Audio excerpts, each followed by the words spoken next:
Hello and welcome to episode 147 of the Pos-cast with Rabbi Shmuel Posner, myself, Seth, and Rabbi. How are we doing today? Baruch Hashem, good. Just got back from Berkeley. Table there, very nice. So, you know what this is? Oh, is that your carpenter pencil? Yep, carpenter pencil.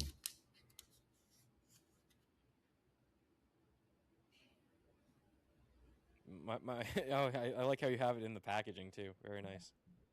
That's all. That's what. But yeah, if, imagine this standing up against like the wall Right. next to the door. And so I thought about this. I said, I gotta. I couldn't like. Then finally I said, oh, I got it. What's the lesson? The lesson is obedience. So if you went to the driver and said, "What are you, an idiot? You mamish went and delivered a pencil that costs exactly 2 cents," and he says, "What are you talking about?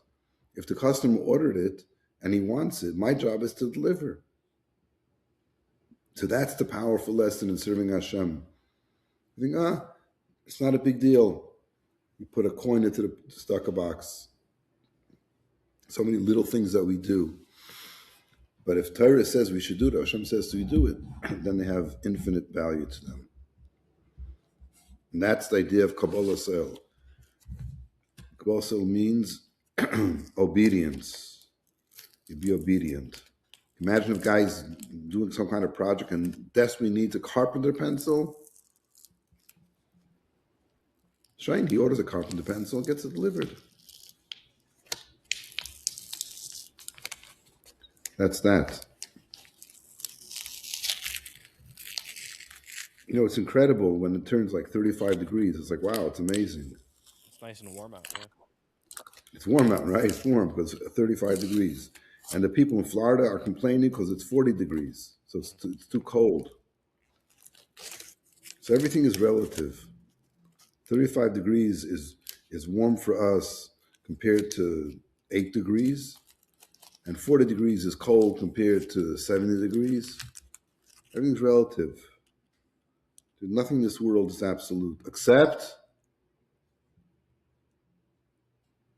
one is Hashem, one is Hashem, one is Hashem in the heavens and the earth.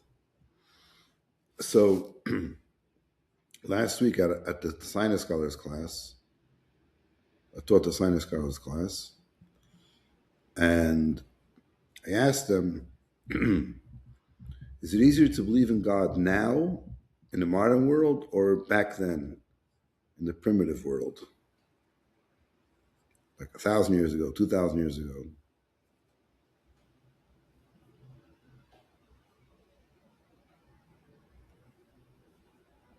Probably back then, no? Why? Because there's less. Back then there's maybe less. Um, because there's less communication across the world, right? So you're just kind of in your own community. You don't have all of these outside voices, right? That are trying to give different opinions, or if there are tragedies that happen across the world, you don't necessarily hear about those because they're so far away. So there's less to make you doubt anything, I guess. Right. But look at it from the point of, as far as the world, not you're talking about the environment. I understand that. It makes a lot of sense. But as far as the person himself, people themselves individually, like, is acceptance of God easier or more difficult? Well, I mean, if you want to go over the education route, it's probably easier now, right? We have so much access to literally everything. Whatever you want to read, you can just go on the internet And that promotes belief in Hashem? yeah, if you're reading the right Jewish text, sure, why not? Okay. So I asked this question to them, and they answered that it was much easier then because now we have so much science, so you can explain things scientifically.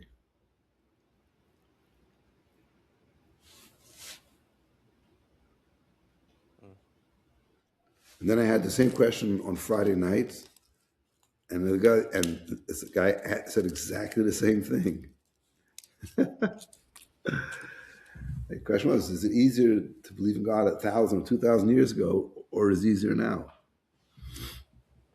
So my father had a discussion with the Rebbe before he was Rebbe. There was some young man, I don't know exactly who he was, what he was, that I know if the Rebbe or somebody or somehow else, my father got to talking to him. I think maybe the Rebbe had even sent him to like talk to this guy. And he spoke to him for a long time. And then he came to report to the Rebbe, and the Rebbe said, you have to explain it, if you go from a different direction. So the Rebbe pointed to the table and said, you see the table? We used to think that it's solid. But now we know that it's not solid because there's, on the molecular level, there's more space than there is matter. So it's very dynamic. It's like not standing still. So one of the things the guy was saying is he doesn't believe in God because he can't see God. So that was part of what the Rebbe was saying to him was, you look at the table, you don't see molecules, you see a piece of table. So you think the table is a solid. It's one entity. But then when you understand that it's actually, there's more empty space in a solid than there is actual matter. So I extrapolated from that, and I said to these guys, I said, 2,000 years ago, first of all, we have this idea like 2,000 years ago, people are primitive. So yeah, they'll still say they believe in God. What do they know? We're so developed, blah, blah, blah. But if you think about it, we're developed only in our creature features, our creature pleasures that we've increased. We made things, made life easier. Now you don't have to walk, you don't have to ride a cow, you can take a car. All these different things that make life just, more comfortable. But it's not like we've spent more time delving into deep philosophical issues. Your typical person. Your typical person is not interested, doesn't care. And even also all the stuff we developed is just to make our lives easier, right? So people living then weren't into that so much. They were able to think about the big ideas in life. They were big philosophers. But then there's something else also, that science itself, that all the things that we discovered, where were they before they were discovered? They were here, like radio waves, right? Which, oh wow, we discovered it. You can send things out. It's all there before.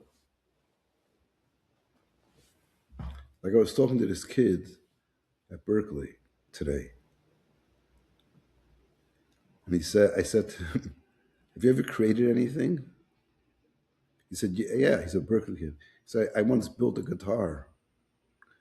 I said, "Does the guitar need you to exist anymore?" He says, "No, it doesn't. What does that mean?" And then I started saying, "What's the difference in you creating, Hashem creating?"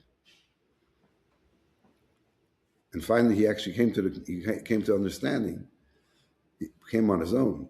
I guided him that Hashem, him creating a guitar, he didn't create it. He took stuff and put it and rearranged it from one state to another state. Hashem created something. There was nothing. There was only Hashem, and then came along the world.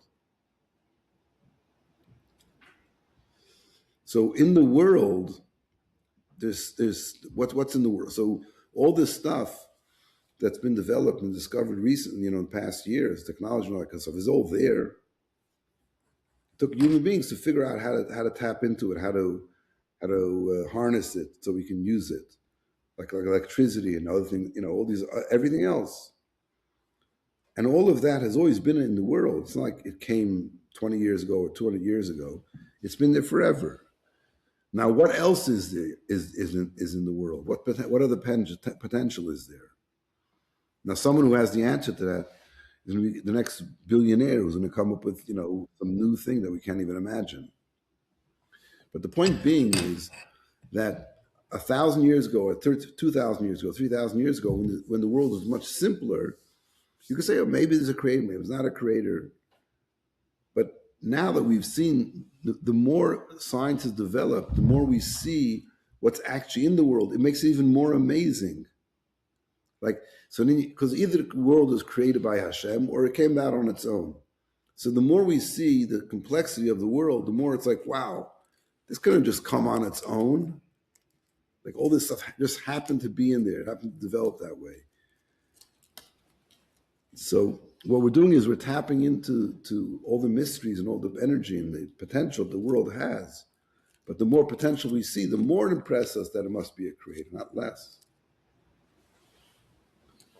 So that was the conversation I had Friday night on Sinai scholars, and then Friday night.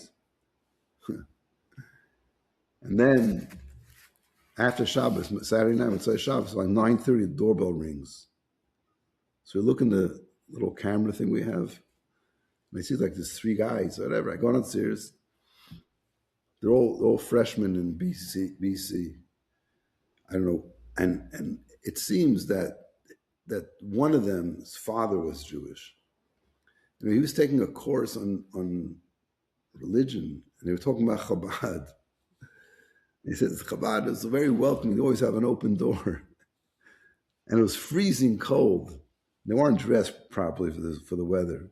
And they came in, and the guy said, "Oh, my feet are freezing." I think they wanted to go someplace to warm up, which is fine. And then I spoke to them for whatever, an hour. Because it was interesting because they didn't really have any philosophy in life.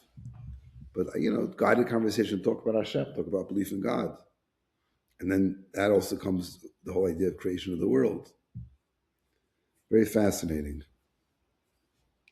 Very fascinating. And one of them was from Korea. And he had been here really for 4 years. They sent him to boarding school. Like, there's something about, being successful in Korea. You have to go to America and spend time in America. The other two, whatever, just from the United States somewhere. But it was asking them basic philosophical questions about life, what their mission and what their goal is. Like we had this conversation last night also at Sinai Scholars. No, at Soul Maps.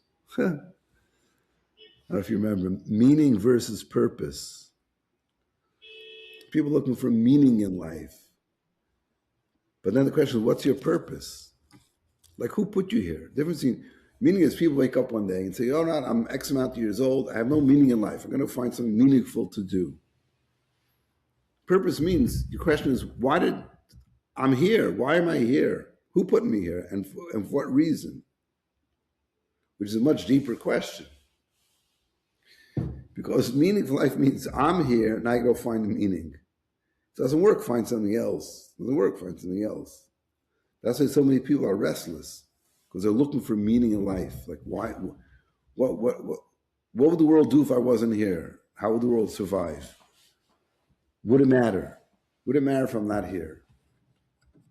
So somebody believes in Hashem, believes in Torah, says, yeah, Hashem put you here specifically. It means that you matter. Like we said by our birthday, that being born means you matter. Being born means that Hashem wanted you to be born because you're needed in the world, so you matter.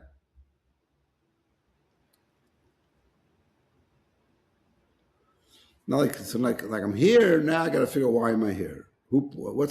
What thing meaningful can I find to do in life? Then the second part of it is rights and responsibilities. See, in the Declaration of Independence, God created us all equal. We have the right to freedom and whatever.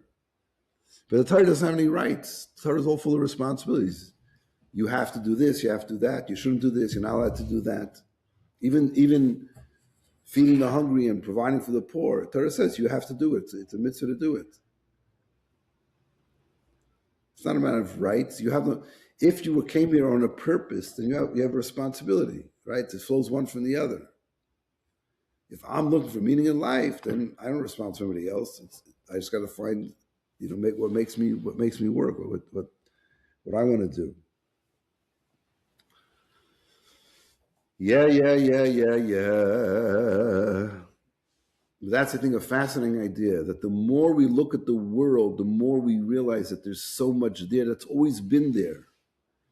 All we do is we discover that it's there. We find it. Like, and who knows what else is there? If you knew, you become the next billionaire. But who knows? Like before cell phones, you say, if only somebody, right? Once it came out, like, oh wow, why didn't we think about this before? So it's much easier to believe in Hashem now, because you see how even from the world itself, the idea that there's Hashem in the world and Hashem that transcends the world, that's two separate issues. But to believe that the world itself must be guided by and depends on Hashem to exist, that makes a lot of sense. It's very logical now, more than it would have been before, because the complexity and the diversity that's in the world. How would that just come about alone, on its own? Oh, it just became that way. So along these lines of philosophical things to think about, in the Rambam, we started learning Rambam from the beginning. In Yehilchos Yesodei Torah, the foundations of the Torah, there's a couple of chapters there. First out, the Rambam talks about prophecy, how that prophets are real and exist, and they carry a message from Hashem. Then the Rambam in chapter 8 says, but there's nobody like Moshe Rabbeinu. It's another fundamental point in answering the question of what does it mean to be a Jew. So the first thing you're talking about is you believe in God. The next thing is the truth of the Torah. So the Rambam explains the whole idea of what is it?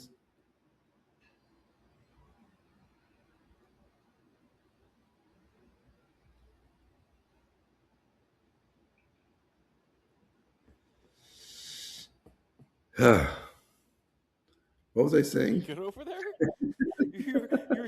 you said the Rambam brings the idea of and then trailed off.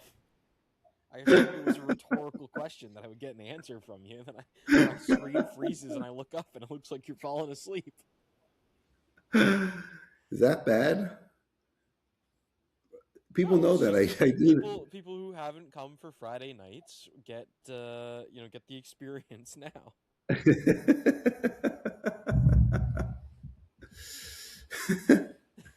The Rambam writes about why we believe that Moshe is a true prophet. He says in chapter 8 that there's no prophet similar to Moshe Rabbeinu. And how do we know this? So he says, it's very fascinating how he sets it up. He says, we don't believe in Moshe because of the miracles that he did. He split the sea, he brought man to the people, water from a rock. That's not why we believe in him.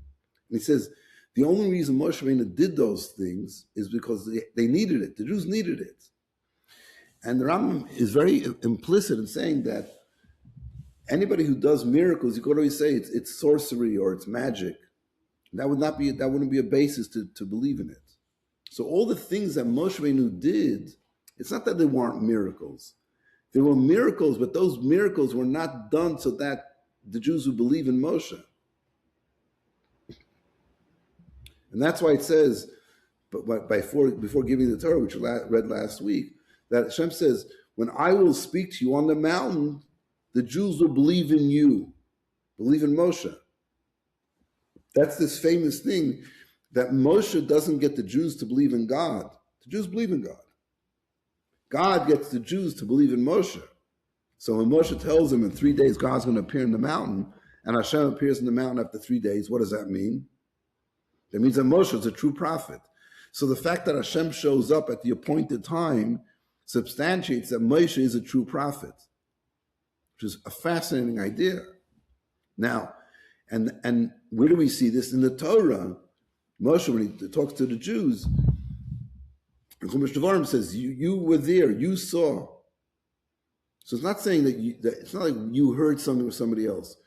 The Jews that were in the desert, you could consider men between 20 and 60 was 600,000. They were married, double that. They had a couple of children, triple it, quadruple it. So all those people are witnesses to what happened. And that's the Rambam writes that. He says it's like Moshe didn't have to prove it to the Jews because Moshe and the Jews saw something. Like you have two witnesses that see something. One doesn't have to prove it to the other one. And that become and that's then he says in a halachic way. Why do we believe two witnesses? Why do we believe two witnesses? Is there a logic to it? That if two people say, let's say somebody comes and says, the guy says, he owes me $100. I lent him $100. He owes me $100. And he brings two witnesses. We ask the question of witnesses, and we say, okay, we found out the truthful. You have to pay him back. Why do we accept the testimony of two witnesses? The Rambam writes because it's a mitzvah in the Torah. It's like logically speaking, it's irrelevant. The point it goes to the point. This is really incredible. You know the idea of Eid Zaymim? Eid Zaymim is if two people testify, and then two people testify against them, then we dismiss the whole thing. If two people testify, we don't know about the details of this particular case, but at the time that it allegedly happened, these people were with us in a different place. So then we accept the testimony of the second set of witnesses, and whatever the first set of witnesses was going to cause to happen, they now have to make it up to the defendant. If we're going to make him pay money, they have to pay him the money. Whatever it was, they have to make it up to him. It happens to them. So if it was make money, they have to pay him the money. If it was death penalty, they get the death penalty. Which is also, why? Why do we accept the second witnesses, not the first? Not only that, but if two witnesses come and testify, and these other witnesses say, you were with us that day, two more witnesses come, and those two witnesses testify against them. Those two witnesses, we believe them throughout. It could be 100 sets of witnesses. Two witnesses can disqualify them. Why is that? Why is it? Doesn't make any sense. It's not logical that all these people are lying and only these two people are telling the truth. The answer is halach and Torah. It doesn't necessarily have to make sense. So the same thing also when the Jews testify that they saw and heard what happened on Mount Sinai, and Moshe Rabbeinu saw it too. That makes two witnesses, and that substantiates. It makes it as a fact. It substantiates it. So this is what we call the idea of mass revelation.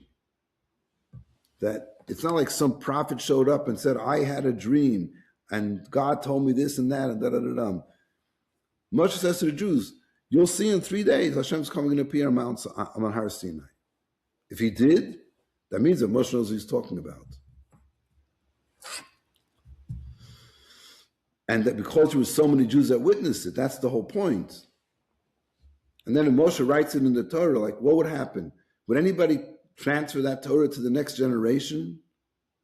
Like, it says in it, we saw this and this and this, and you looked at yourself, I never saw something like that. I'm not going to give it to my kids. I'm not going to drive them crazy and roll these laws when it never happened. And the Rambam doesn't say exactly that. He just says the basic idea that it was something that we witnessed on our own. We saw it. We were there. We were there. You know, like you can make up anything. You tell anybody anything you want. You got to tell a good story. You had a dream last night. You had a whatever, in the dream I saw something that you have to give me $1,000. The guy is crazy enough to believe your dreams. He'll give you $1,000.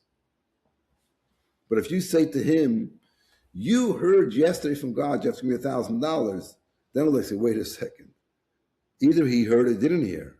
So when Moshe tells the Jews, "You stood on Mount Sinai, you heard God give all the Torah mitzvahs," if the Jews didn't hear it, they'll say, "What are you talking about? That's impossible. We weren't there." So the fact that the Torah makes that claim means that when Moshe gave it to the Jews, they accepted it and said, "Okay, yeah, this is right. This is what happened."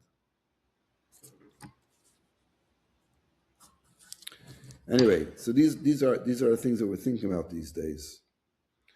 It's also 2.5 weeks before Purim, 3 weeks before Purim, not 2.5, 3 weeks. This Shabbos, we blessed the month of Adar. Time to get ready for Purim. And then right after that comes Pesach, just 4 weeks later. Scary. There's nothing Scary scary stuff. about it. just having this conversation with my mother yesterday, or no, not yesterday, like 2 days ago. I love Pesach. It's the best time of the year. All right, Baruch Hashem. Okay, it's nice talking to you and to whoever else is listening. And we should go from Purim to Pesach. Before that, we should go to Yerushalayim with Mashiach and celebrate the holidays in their entirety. Amen. With that, thank you so much for listening to episode 147 of the Pos-cast with Rabbi Shmuel Posner. We will see you next week.